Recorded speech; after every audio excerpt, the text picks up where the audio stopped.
네. 자, 나는 번아웃인가 아닌가? 나는 지금 에너지 0%의 상황인데 억지로 에너지를 짜서 쓰고 있는 건 아닌가? 우리 한번 테스트 해볼게요. 자, 반복되는 업무가 너무 지겹다. 직장 내 대인관계로 인한 스트레스 때문에 힘들다. 과도한 업무량, 잦은 야근 때문에 힘들다. 출근할 생각만 하면 마음이 무거워진다. 업무를 열심히 해야겠다는 생각보다 빨리 끝내고 싶다는 생각만 든다. 감정 기복이 너무 심하다. 업무 집중력이 요즘 떨어진다. 자, 몇 개 해당하십니까? 이 중에 5개 이상 해당한다면 나 지금 번아웃 상태에 왔다라고 평가하시고 오늘부터 맛있는 거 더 먹고 내가 하고 싶은 취미생활도 하고 그리고 직장 내에서의 스트레스를 좀 덜 받도록 퇴근 후에는 직장에 대한 생각 최대한 하지 않도록 우리가 애도 쓰고 해야 합니다. 자, 그래서 번아웃 상태에 저 좀 번아웃 상태에 있는 것 같아요. 우리 동그라미 한번 해볼까요? 아니에요? 다행입니다. 그래서 수시로 점검해보고 내가 번아웃 상태에 있다면 나를 좀 보살피자. 그래서 이런 얘기를 합니다. 퇴근 시간 관계도 퇴근하자. 네. 퇴근한 이후에도 직장에서의 일 때문에 계속 짜증을 내고 있는 상태라면 다음날 직장 가서도 나는 지옥을 경험하게 됩니다. 그래서 심리적 연습을 이렇게 해야 돼요. 오로지 나의 행복을 위해 에너지 50%를 저축해 놓자. 이걸 의식적으로 생각하면서 나한테 맛있는 것도 먹여주고 한 번씩 내가 좋아하는 옷도 좀 나한테 입혀주고 한 번씩 내가 가고 싶은 곳에 놀러도 가고 이렇게 마음을 먹고 나의 행복 에너지 50%를 채우려고 노력할 때 직장에 가서도 기쁘게 일할 마음이 생긴다는 거죠. 그런데 우리가 24시간 직장 생각하고 직장 때문에 스트레스 받고 꿈도 직장과 연관된 꿈 꾸는 사람들 있죠. 그러면 내 행복이 0이기 때문에 이 직장 생활을 할 수가 없습니다. 그래서 이기적인 마음을 갖자. 퇴근 시간에는 관계도 퇴근하고 직장에 대한 고민도 퇴근하겠다. 오늘부터 생각하십시오. 그리고 정말 중요한 거 이거예요. 특히 여자분들이 많이 고통을 겪는 부분인데요. 직장 동료와 인생 친구를 구별해야 한다라는 겁니다. 우리는 직장 내에서 직장 동료랑 언니, 동생, 형, 아우 하면서 인간관계를 너무 맺으려고 했어요. 이거 좋은 게 아닙니다. 이러다 보면 지옥을 경험할 수 있어요. 자, 이게 무슨 말이냐면요. 자, 우리는 직장 동료와 인생 친구를 구별하지 못하면 관계 때문에 퇴사하고 싶어지기 때문입니다. 요건 좀 이따가 좀 더 심화된 내용 다룰게요. 자, 그 다음 여러분들은 나에게 좋은 사람입니까? 남에게 좋은 사람입니까? 자, 우리 이거 생각해야 합니다. 좋은 사람 그만둬야 돼요. 남에게 좋은 사람이기 위해서 나에게 나쁜 사람으로 살고 있진 않은가? 우린 수시로 평가하고 나에게 좋은 사람이 되려고 노력해야 합니다. 자, 여러분, 가족 간에도 거리 두기는 필수입니다. 적당한 거리를 두지 않고 너무 많이 희생만 하면 가족이 미워집니다. 형제가 여러 명 있는 사람들 중에는 꼭 그 중에 한 명이 부모님을 위해서 더 많이 희생하는 사람이 있죠. 그렇게 하다 보면 어느 날 형제들이 미워집니다. 그리고 나의 희생을 몰라주는 부모님이 원망스러워서 가족이지만 관계를 끊고 싶어지는 날이 올 수도 있습니다. 그래서 나의 행복을 잘 챙기면서 가족 안에서도 거리를 어느 정도 두면서 가족을 위해서도 나의 마음을 주자. 기억하셔야 돼요. 특히 요즘은 비혼인 분들이 부모님을 봉양해야 되는 경우가 굉장히 많죠. 그러면 결혼한 형제 자매보다 너무 독박 봉양을 하는 경우가 아주 많습니다.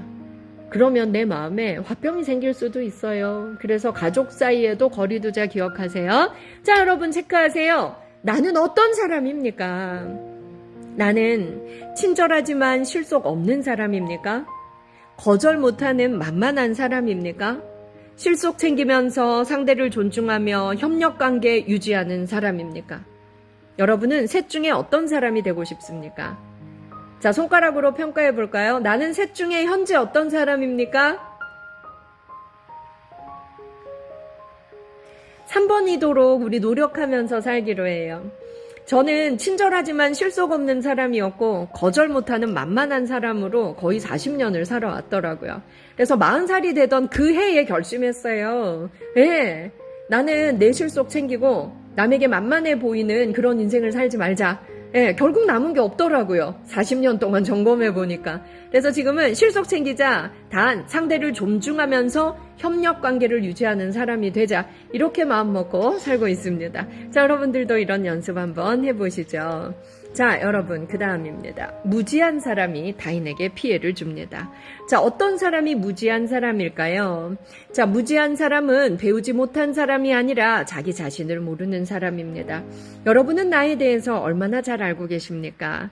자, 세상의 모든 공부는 어쩌면 자기를 이해하는 것일지도 모르겠습니다. 지식에 대해, 말과 행동에 대해, 타인을 대하는 매너에 대해, 그리고 나의 성격에 대해, 나 자신에 대해 우리는 알아차려야 됩니다.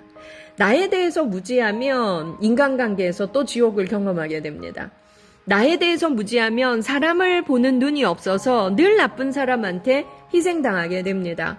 자, 그래서 우리는요, 책을 좀 읽고 좋은 강의를 들어야 합니다. 자, 여러분, 책을 읽고 좋은 강의를 듣지 않으면 내 틀에 갇혀서 하던 실수를 매일 하고 맨날 비슷한 사람을 사귀게 됩니다. 발전이 없어요. 자, 논어에 이런 문장이 있습니다. 책을 읽기만 하고 깊은 생각을 하지 않으면 속기 쉽고 생각만 하고 책을 읽지 않으면 위태로워진다 그랬어요. 책을 읽고 깊은 생각을 하지 않으면 사람한테 늘 속고요. 생각만 하고 책을 읽지 않으면 위태로워진다.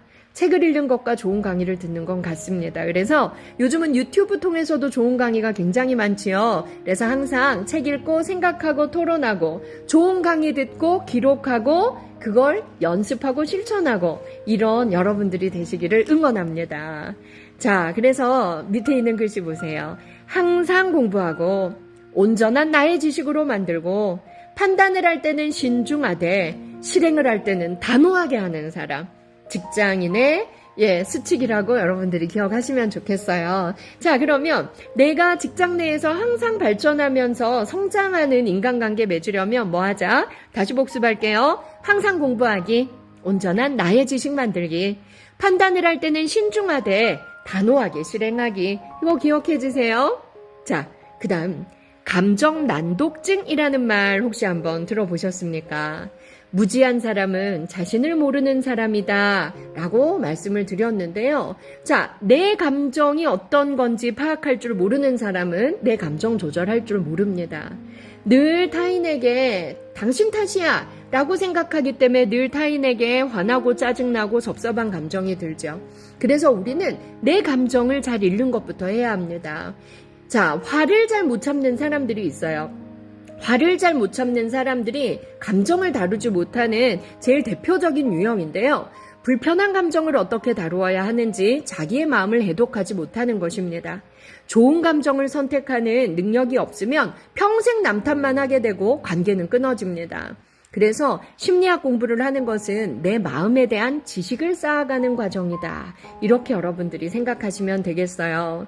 자, 직장 내에서 누군가 나에게 화내는 사람이 있다. 너무 괴롭죠. 그런데 화를 못 참는 사람들의 심리가 무엇인지 우리가 좀 알고 나면 그 사람을 불쌍하게 생각할 수 있어요. 그래서 내가 상처받는 걸 줄일 수 있습니다. 자, 화를 못 참는 사람의 심리 알려드릴게요. 1번. 강해져야 한다는 고정관념 때문에 마음이 약해질 때마다 화로 자기 감정을 덮어버리는 사람입니다. 2번, 불안하고 우울해지면 화로 표현해요. 3번, 미성숙한 방어 기제가 폭발하면서 습관이 돼버린 거예요. 4번, 양육자, 부모의 감정 처리 방식을 그대로 배운 겁니다. 5번, 분노로 타인을 지배하려고 하는 이거 아주 저질이지요. 이런 사람이에요. 6번, 자존감이 낮아서 상대가 사사건건 나를 무시한다고 판단하는 겁니다. 자존감이 낮은 사람들이 저 사람이 날 무시해 라는 오해를 되게 많이 합니다. 그래서 요즘 따라 나를 무시하는 사람이 너무 많은 것 같다라는 생각이 들면 내가 자존감이 많이 낮아져 있구나 라고 판단하시면 됩니다. 자, 그래요. 자, 불경에 이렇게 멋진 말이 있어서 제가 하나 가지고 왔습니다. 화를 품는 것은 다른 사람에게 던지려고 뜨거운 석탄을 맨손에 쥐고 있는 것과 같다. 다른 사람한테 던지려고 들고 있는데 불타는 뜨거운 석탄을 맨손에 쥐고 있으면 어떻게 됐나요? 화상 입어요. 그쵸? 화상을 입는 것은 결국 자기 자신이다. 결국 남에게 화를 내는 것은 어때요? 나를 죽이는 일이다. 라는 걸 우리가 기억하면 화낼 때 좀 참을 만한 여유가 생기겠죠? 화날 때 여러분 기억하세요. 내 감정은 무엇인가? 이 감정이 왜 생겨났지? 그럼 내가 원하는 건 뭐지? 나를 위해서 어떻게 다루고 표현하면 좋을까? 이 4개에 대한 질문을 어디에다 써라? 종이에다 쓰세요. 이유는 뭐라 그랬죠? 그러면 좌뇌가 움직여서 이성적인 판단을 하기 때문에 어때요? 예, 감정 조절할 수 있는 능력이 생긴다. 기억해 주세요. 이게 바로 나 자신을 알아가는 과정입니다. 나에 대한 지식이 생기는 거예요. 나의 마음을 잘 파악하게 되면 남의 마음도 파악할 수 있기 때문에 관계에서 우리가 좀 더 성공할 수 있습니다. 내 감정과 욕구가 무엇인지 알지 못하는 무지한 사람이 타인에게 상처를 줍니다. 타인에게 수시로 분노를 표출하고 화를 내면서 자신의 감정을 배설하는 겁니다. 우리 이런 사람이 되지도 말고 이런 사람을 만났을 때 크게 상처받지 않기 위해서 오늘 배운 것들을 많이 복습하시길 바랍니다.